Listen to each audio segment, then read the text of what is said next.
বাসায় খুলে নিয়ে আসবো। দেখছেন আপনার সোশ্যাল মিডিয়া দেখবেন ভাই, এগুলো তো রাজমিস্ত্রির কাজ, এগুলো তো শ্রমিকের কাজ। ঈদ খুলে নিয়ে আসার জন্য আর বছর দামি শ্রমিকের প্রয়োজন নেই। আমাদের শ্রমিক আছে, আপনারা ঈদ তুলতে যাবেন না, কারণ হাতটা ভেঙে দিতে পারে। তো দয়া করে কোন রকম সমস্যা তৈরি করেন না, দেশের মধ্যে কোন রকম অরাজকতা সৃষ্টি করেন না।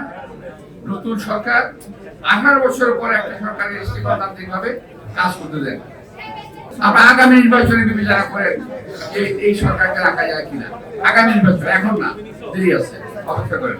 আমি আপনাদের সবাইকে আবারও শুভেচ্ছা জানিয়ে এবং এই আজকের এই মাহফিলের মাধ্যমে আমি বলবো, যারা এই সরকারকে পতনের জন্য চেষ্টা করছে এখন থেকেই, তারা দয়া করে একটু ঠান্ডা থাকেন। ক্ষমতা সহজ না। ক্ষমতা যদি আপনারা ফেলতে পারেন, চিন্তা করেন, তাহলে যিনি আসবেন তিনি থাকতে পারবেন না। সুতরাং স্টেবল হতে দেন, দেশটাকে স্থিতিশীল হতে দেন, মানুষের সাবল হতে দেন। আরে ভাই, আমাদের যে ইলেকশন করলাম কয়েকদিন আগে, এখন কিন্তু গলা ভালো হয় নাই।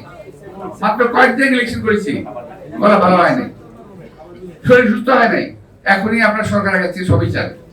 আমার সবচেয়ে বড় অনুরোধ, বিগত সরকারে বিগত 18 মাসের সরকার এবং বিগত 18 বছর সরকারের দায়িত্ব বিএনপির উপরে চালিয়ে দেওয়ার চেষ্টা করবেন না।